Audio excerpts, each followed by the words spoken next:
Hello students, आज जो हम बात करेंगे वो करेंगे बहुपद पे। चैप्टर 2, 3, 4 कुल मिला के हमारा 18 मार्क्स का आ रहा है। और इसमें से जो क्वेश्चंस हैं, मेरे को जो लगता है चैप्टर 2 में से या तो 1 मार्कर ही ज्यादा क्वेश्चन आएंगे, क्योंकि 3 और 4 में हमारे बड़े क्वेश्चंस बनते हैं अच्छे, और वैसे भी बहुत कम है बड़े क्वेश्चंस। 5 जो है 3 है और 3 नंबर वाले 5 है कुल मिला के, तो इसलिए 3-4 को कवर करेंगे वो बड़े क्वेश्चनों से। और सेकंड चैप्टर से मुझे जो लगता है वो लगता है कि 1 मार्कर हमारे ज्यादा आएंगे। तो इसमें मैं आपको मैक्सिमम कोशिश करूंगी कि एक वीडियो में तो नहीं आएंगे, एक वीडियो में 16 और अगली वीडियो में अगले 16, ठीक है। मतलब 32 से लेकर 40 क्वेश्चन 1 मार्कर आपके अच्छी तरह से आप कर लो। और 1 मार्कर क्वेश्चन करने से पहले आप लोग एक छोटा सा इस चैप्टर के बारे में जान लो कि कैसे ये चैप्टर की छोटी छोटी बातें 8-10 है, वो आप अगर रख ली तो आप हर तरह का 1 मार्कर क्वेश्चन कर लोगे। तो सबसे पहले जो बहुपद है, जो डेफिनेशन है बहुपद की, वो क्या है, बहुपद किसे कहते हैं। तो बहुपद जो x की पावर बेटा पूरी होनी चाहिए, ठीक है ना। ये ना तो नेगेटिव इस तरीके से दिखाई दे आपको बहुपद में, ना ही ये इस तरीके से दिखाई दे x की पावर 1/2 या √x। ये सारे अगर आ गए तो ये बहुपद नहीं है, इस तरीके से ये बहुपद है। बस इतना बात आप जान लीजिए, ठीक है। आपको इसको जो है अगर इस तरह की टर्म्स आपको मिल जाती है, और सबसे बड़ी बात बहुपद में इज इक्वल टू नहीं होता, बराबर कुछ नहीं होता, कांस्टेंट्स हो सकता है +5, ठीक है। तो इसको आप बहुपद कहेंगे, बट जो है आपके इज इक्वल टू का साइन नहीं होना चाहिए बहुपद में। बहुपद में अगर हम इज इक्वल टू का साइन लगा देते हैं तो वो समीकरण बन जाता है, ठीक है। एक बात और √x³ के साथ अगर √2 लगा दिया, मतलब किसी कांस्टेंट के ऊपर रूट है, तो कोई प्रॉब्लम नहीं है, तो भी ये बहुपद है, ये भी बहुपद है, ये दोनों मिला के बहुपद है। बट इस तरह की कोई भी टर्म आ गई तो फिर ये बहुपद नहीं है, ये आपने ध्यान रखना है इस बात का। नंबर 2, जब बहुपद आ जाता है तो उसके बाद हमारा क्वेश्चन राइज होता है कि इसकी घात क्या है। अगली बात जो बहुपद में पूछ सकते हैं, तो x की जो सबसे बड़ी पावर है, जैसे कि ये क्वेश्चन हमने दे दिया, पहले पूछा जी बहुपद बताओ, फिर उसके बाद हमसे कह दिया कि जी इसकी घात बताओ। तो घात जो है, जो सबसे बड़ी पावर है, वो घात कहलाती है। यानी कि यहाँ पे 3 है घात। सपोज इस 3 को मिटा दिया, अब भी ये बहुपद है, अब घात हो गई 2। इसको भी मैंने मिटा दिया, ठीक है, तो अब बहुपद भी है, घात क्या है 1, ठीक है, क्योंकि x की जो सबसे बड़ी पावर है वो 1 है, ठीक। अब घात अगर सपोज x भी नहीं है और ये कांस्टेंट है इस तरीके का, तो भी घात है, घात 0, ठीक है। अगर सपोज किसी की घात 1 है तो उसको हम रैखिक भी कहते हैं। घात 2 है तो अब संस्कृत के वर्ड लगा लो आप, द्विघात। 3 है तो त्रिघात, ठीक है। और फिर त्रिघात से ज्यादा अगर कोई है तो फिर हम उसको बहुपद कह देते हैं। बहु मतलब बहुत सारे, घात मतलब ज्यादा, 3 से ज्यादा, ठीक है जी। इस तरीके से ये आप कह सकते हो, ठीक। अब हम क्या करते हैं क्वेश्चन, इसके बाद एक और क्या बात है, जिसकी जितनी घात होती है उसके उतने ही शून्य हो सकते हैं। आपसे घात ना पूछ के कोई बहुपद दे देंगे और पूछ लेंगे जी शून्य क्या है, ठीक है। अब अगर सपोज हमें ये एक क्वाड्रेटिक दे दी, क्वाड्रेटिक इंग्लिश में द्विघात को क्वाड्रेटिक कहते हैं, तो मैं अगर ये इस तरीके की टर्म बोलूं तो आप मतलब निकाल लेना, कई बार फ्लो में निकल जाता है, ठीक है। तो ये इसकी घात 2 है और इसके शून्यक भी 2 होंगे।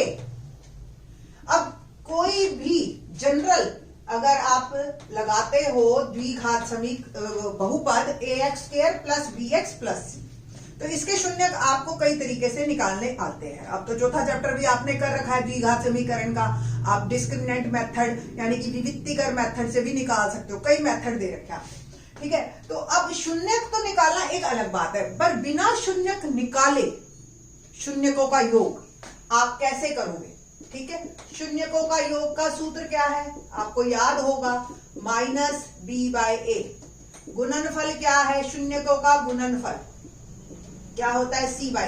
ये सारे जो बातें हैं ना, हमें ये हमारे जो है एक एक नाम आपके क्वेश्चनों में आएंगे। अगर आपने ये जो शुरू के वीडियो के 10 मिनट भी आपने देख लिए ना, तो आप अब हर तरीके का क्वेश्चन करने के लिए तैयार। ठीक है जी।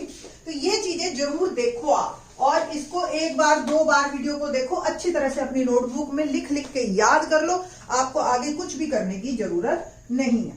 अब आपको एक क्वेश्चन कैसा आ सकता है, आपको शून्यक दे दिए 2 और 3 और आपसे कहा समीकरण बनाओ। ठीक है, बच्चे कई बार लंबे मेथड से कर देते हैं, मैं आपको सबसे आसान तरीका बता रही हूं। सबसे पहले शून्यकों का योग निकाल लो। अब योग को हम इंग्लिश में कहते हैं सम। सम मतलब SUM, और इसको हमने कह दिया S, और ये हो गया जी 2 + 3 5। फिर हम निकाल लेंगे शून्यकों का गुणनफल। गुणनफल को हम इंग्लिश में कहते हैं प्रोडक्ट, इसलिए इसको नाम दिया मैंने P, और 2 तिया 6। अब समीकरण का सूत्र बहुत सिंपल है, क्या है, एक्स स्क्वायर माइनस, समीकरण नहीं बहुपद ही बना रही हूं मैं, x square minus SX plus P। ठीक है जी। तो इस तरीके से बड़े आराम से आप समीकरण लिख सकते हो, x square minus 5x plus 6। ठीक है जी। तो इस तरीके से आपके पास बड़े आराम से ये जो है बहुपद आ जाता है, बिना आपको ज्यादा जोर लगाए। ठीक है। अब सपोज जनरलाइज बात करती हूं तो a प्लस बी, ए और बी सपोज 2 शून्यक दे दिए, तो क्या हो गया जी सब, a प्लस बी। प्रोडक्ट क्या हो गया, ए बी, यानी कि दोनों का गुणनफल, और यहाँ पे s की जगह आपने a प्लस बी लिख देना है, 6 की जगह ए बी लिख देना। तो ये हो गई जनरलाइज टर्म। बस ये ध्यान रखना, सम के साथ माइनस आता है और प्रोडक्ट के साथ प्लस आता है। सम के साथ x आता है, एक्स स्क्वायर और p, 3 टर्म सारी होती है। ठीक है। तो कुल मिलाके इस तरीके से हमारे बहुपद में इससे ज्यादा कुछ नहीं है। और एक आधा ग्राफ का क्वेश्चन है, वो आएगा जैसे जैसे 1-1 मार्कर में मैं आपको करवाती जाऊंगी। क्वेश्चन शुरू करते हैं। Let's start. क्वेश्चन नंबर 1 आपको मेरे राइट हैंड साइड में क्वेश्चन दिख रहा होगा। निम्नलिखित में से कौन से व्यंजक द्विघात बहुपद है, A 2x + 3, B 3x² - 5x = 4। ठीक है जी। और 1/2x² + 3x + 5, और इनमें से कोई नहीं। तो किस बहुपद का जो है सबसे बड़ी पावर x की 2 है, तो वो बेटा जी B है तो C में भी, बट वो 1/, में है। ठीक है, वो बहुपद नहीं है। ठीक है, तो ये ध्यान रखना। ठीक, तो B is my correct one answer. Second, बहुपद x² - 5 के शून्यक। अब शून्यक निकालने हैं आपको। ये शून्यक तो बड़े आसानी से आपके निकल गए। ठीक है जी। कैसे, देखिए x² - 5 शून्यक निकालना है तो शून्य के बराबर रख दो पहली बार, और x की वैल्यू निकाल लो, x² = 5, और x क्या आ गया, वर्गमूल 5 जमा घटा। 2 साइन आते हैं ना जब भी हम वर्गमूल निकालते हैं, तो जमा भी आता है और घटा भी आता है, क्योंकि हमें नहीं पता कि 5 किसका वर्ग है, प्लस वाले का या माइनस वाले का, क्योंकि वर्ग में तो हमेशा ही प्लस आता है। इसलिए हम जब भी वर्गमूल निकालते हैं तो 2 ऑप्शन देते हैं कि प्लस भी हो सकता है और माइनस भी, और इसलिए हमारे 2 शून्यक हो गए, एक +√5 और एक -√5। ठीक है जी। अच्छा, अब तीसरा, निम्नलिखित में से कौन सा व्यंजक द्विघात बहुपद है। ओके, तो द्विघात बहुपद है, फिर से पहले जैसा ही क्वेश्चन है। ठीक, तो 1/3x² + 5x - 6, ये मैंने पहले ही कैंसिल कर दिया था।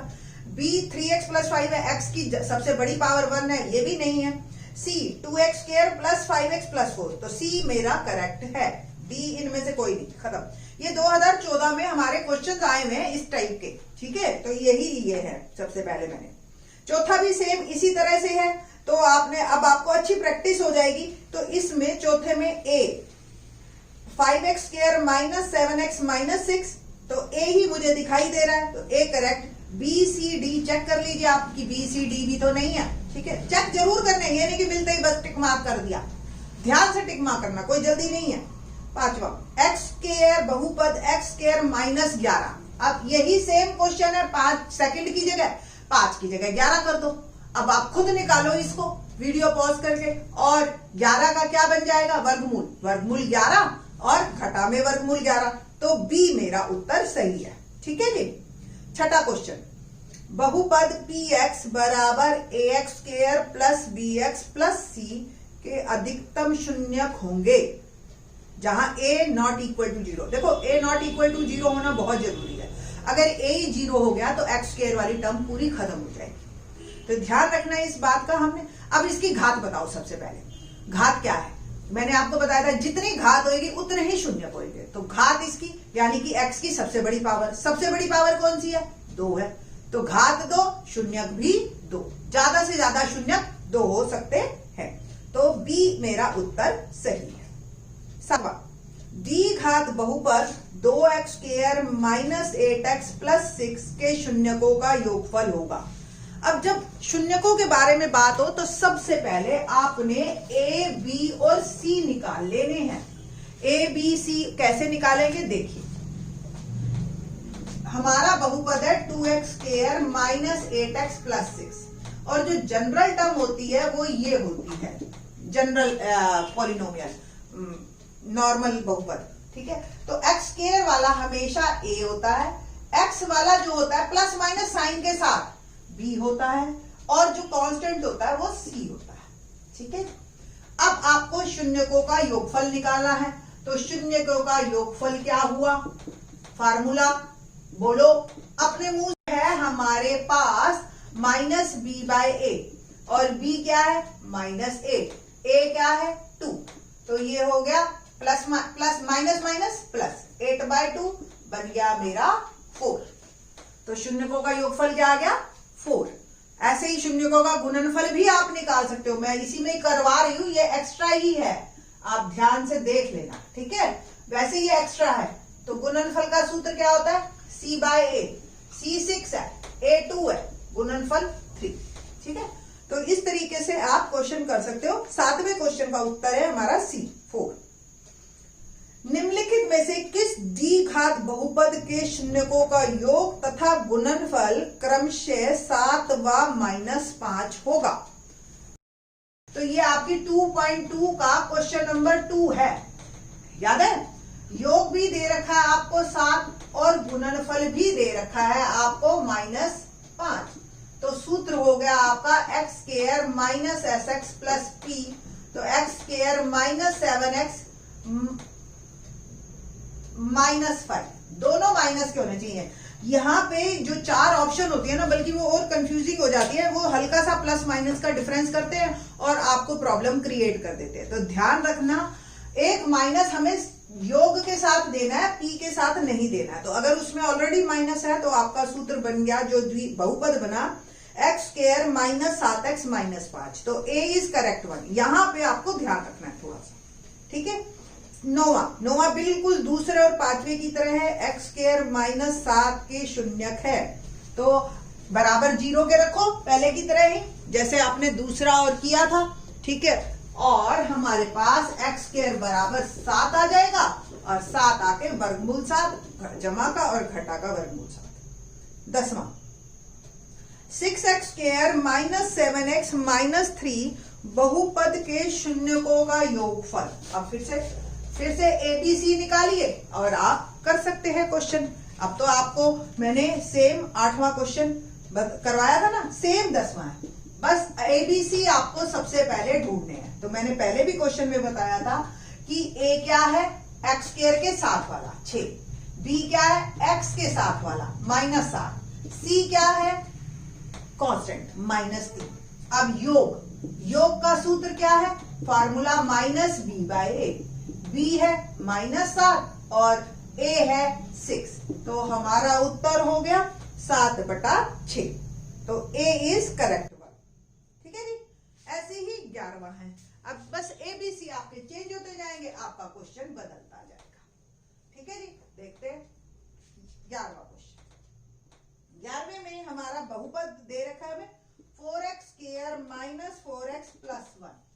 तो a क्या है x स्क्वायर के साथ वाला 4, b क्या है -4, c क्या है 1 प्लस का सूत्र -b बाय, तो -4 अपॉन 4। तो माइनस हो गया प्लस 4/4, आंसर इज 1। क्वेश्चन दे रखा है 12th में, ABC हमने निकालने हैं और गुणनफल पूछा है तो गुणनफल बता दीजिए, योगफल पूछा है तो योगफल बता दीजिए। क्वेश्चन नंबर 12, द्विघात बहुपद x square minus 2x minus 8 के शून्यकों का गुणनफल। जब भी योगफल गुणनफल पूछा और सबसे पहले आपको एबीसी ही निकालने हैं। a is 1, b is -2, x के साथ वाला b, x स्क्वायर के साथ वाला 1 और c कांस्टेंट -8। तो गुणनफल का सूत्र होता है हमारे पास c बाय a। c क्या है यहाँ पे -8, a क्या है 1। सो गुणनफल हो गया जो है मेरे पास प्लस का ये -8 है ना, क्योंकि सूत्र में कहीं भी माइनस नहीं, तो ये -8। सी इज करेक्ट वन। 13वां क्वेश्चन करते हैं। 13वें क्वेश्चन में हमसे बहुपद के शून्यक ही पूछे हैं। Very good. अब शून्यक पूछ लिए उन्होंने, तो शून्य आप मिडल टर्म स्प्लिटिंग से निकालिए, चाहे जैसे। देखो 3x square minus x minus 4, ठीक। ये है जी शून्यक। निकालने के लिए मैंने आपको पहले ही बताया 0 के बराबर रखो। अब बीच की टर्म एक के ऐसे टुकड़े करो, 3 चौक 12 है, और 3 और 4 के भी तो ऐसे ही है, इनका डिफरेंस 1 आता है और गुणनफल 12। तो आपने जो टुकड़े करने हैं, माइनस चाहिए तो माइनस वाले को बड़े वाले पे देना, यानी कि 4 को माइनस दे देना और प्लस दे देना 3 को -4। अब देखो इन दोनों में कॉमन क्या, x, यहां क्या रह गया 3 भी और एक x रह गया, यहां पे सिर्फ माइनस का 4 रहा। इन दोनों में कॉमन कुछ नहीं है, +1 ले लेते हैं। जो कॉमन ही नहीं निकला तो एज इट इज ये रह जाए। आप देखो अब 2 टर्म बन गई है मेरी, और इनमें जो ब्रैकेटेड टर्म है वो सेम है। ब्रैकेटेड टर्म अगर सेम नहीं आई तो इसका मतलब आपके फैक्टर गलत बने हैं, आप दोबारा से चेक कीजिए। तो ब्रैकेटेड टर्म को हम निकाल देते हैं कॉमन, 3x माइनस 4, और यहां इस टर्म में क्या बच गया x और इधर बच गया 1। अब शून्यक निकालने के लिए हमें इनको 0 के बराबर रखना है। 3x माइनस 4 0 के बराबर, 3x हो गया 4 और x आ गया 4/3, ठीक है। क्योंकि हमें पता है कि किन्हीं दो का गुणनफल अगर 0 होता है तो या तो ये 0 होगा या ये 0 होगा, ये हमें बात पता है। तो x का मान 2 आ गए, 4/3 और माइनस का 1, ठीक है जी। तो 4/3 और जो माइनस का 1 है, ये ऑप्शन देखते हैं हम किस किस में है। देखो प्लस माइनस का हल्का सा डिफरेंस कर देते हैं, 4 ऑप्शन बना दिए इन्होंने और हमारे लिए प्रॉब्लम क्रिएट कर दी। तो जो मेरा आंसर है B is correct one. 14th, द्विघात बहुपद x स्क्वायर माइनस 15 के शून्यकों का गुणनफल होगा, ठीक है जी। अब द्विघात बहुपद क्वेश्चन नंबर 14 की बात कर रही हूं मैं।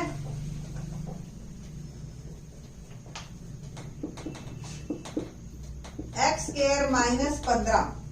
अब इसमें देखो a क्या है, x स्क्वायर के साथ वाला a 1, b नहीं दिखाई दे रहा, x नहीं दिखाई दे रहा ना, तो डोंट वरी, b को 0 रखो, c माइनस का 15। तो गुणनफल का सूत्र क्या था, याद है? बोलो अपने मन में ही, c/a। तो c इज -15, a इज 1, तो गुणनफल हो गया मेरा माइनस का 15, d इज करेक्ट वन। 15वां क्वेश्चन, द्विघात बहुपद x स्क्वायर माइनस 3, ठीक है जी, के शून्यकों का योग ज्ञात करो। ये क्वेश्चन नंबर मेरा बन गया 15। अब इसमें देखो a क्या है 1, b x नहीं दिखाई दे रहा, कोई बात, b 0, c -3। योग का सूत्र क्या है, -b/a। b 0 है, कोई दिक्कत नहीं, a डाला, 0/something 0, तो शून्यकों का योगफल 0। तो ये 15वां क्वेश्चन मैंने इसलिए दिया, इसमें एमसीक्यूज नहीं दिए। रीजन भी, आपको ये क्वेश्चन 1 वर्ड में भी आ सकता है, फिलअप्स में भी आ सकता है, और एमसीक्यूज दे दिए तो 4 ऑप्शन दे देंगे और आपसे पूछ लेंगे, ठीक है। ऐसे ही 16वां, 4k स्क्वायर प्लस 8k। अब बात करते हैं जनरलाइज्ड, कैसे k में आंसर आ जाए। घबराने की जरूरत नहीं है, बल्कि वो और आसान होते हैं, ठीक है। तो हमारे पास 4k स्क्वायर प्लस 8k। अब a क्या है, k x देखने की आदत है हमें, यहां पे k काम कर रहा है जो x करता है। तो k स्क्वायर के साथ वाला 4, k के साथ वाला b, k स्क्वायर के साथ वाला a, k के साथ वाला बी। कांस्टेंट नहीं दिखाई दे रहा, कोई बात नहीं, 0 डाल दो। पूछा क्या है, गुणनफल, तो गुणनफल का सूत्र क्या होता है, C by A, C by A, C 0, A 4, 0 upon something 0, आने का। तो गुणनफल। तो इस तरीके से आप करके दिखाइए, आपको 1 मार्क पूरे मिलेंगे। 16 के 16 नंबर आज आपके, ये 16 के 16 क्वेश्चन आप अच्छी तरह से 1 बार 2 बार कर लो। आप जब मैं 15 दिन बाद पेपर शुरू करूंगी ना पूरा, तो आप 80 में से अपने नंबर निकालना, आपके कितने बनने शुरू हो जाएंगे, ठीक है। तो ये एक एक करके तैयारी कर लो हर चैप्टर वाइज, और फिर इसके बाद पेपर देने में आपको मजा आएगा।